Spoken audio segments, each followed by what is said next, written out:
उदयपुर के एक पुराने इलाके में एक छोटा सा लॉज था। दिन में सब कुछ सामान्य लगता था, लेकिन रात होते ही लोग सिर्फ एक कमरे की बात करते थे।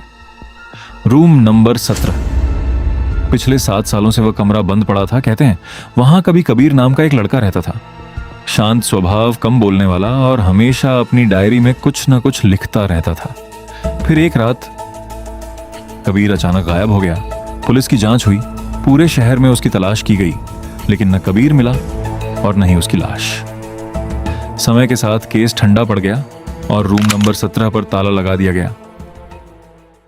After 7 years, लॉज में एक नया मैनेजर आया। उसका नाम था उमर। उमर को अफवाहों और भूत प्रेत की कहानियों पर बिल्कुल भरोसा नहीं था। जब स्टाफ ने उसे रूम नंबर 17 की कहानी सुनाई तो वह हंस पड़ा।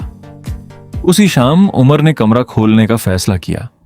पुराना जंग लगा, ताला तोड़ा गया, दरवाजा धीरे धीरे खुला।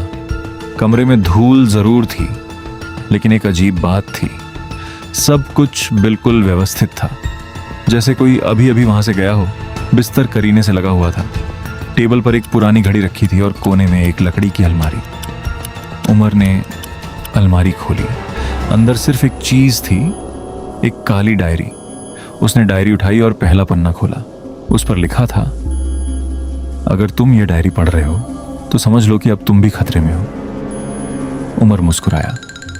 उसे लगा किसी ने मजाक किया है, लेकिन जिज्ञासा में उसने डायरी का आखिरी पन्ना खोल दिया और उसके चेहरे का रंग उड़ गया। उस पन्ने पर एक फोटो चिपकी हुई थी। वह फोटो किसी और की नहीं, खुद उमर की थी और उसके नीचे लाल स्याही से लिखा था, आखिरकार तुम आ ही गए। उमर स्तब्ध खड़ा रह गया। उसने तुरंत डायरी बंद कर दी। तभी कमरे की लाइट टिमटिमाने लगी और फिर पूरा कमरा अंधेरे में डूब गया। अंधेरे में उमर को महसूस हुआ जैसे उसके पीछे कोई खड़ा हो, कोई जो धीरे से उसके कान के पास आकर फुसफुसाया, डायरी का अगला पन्ना मत पढ़ना,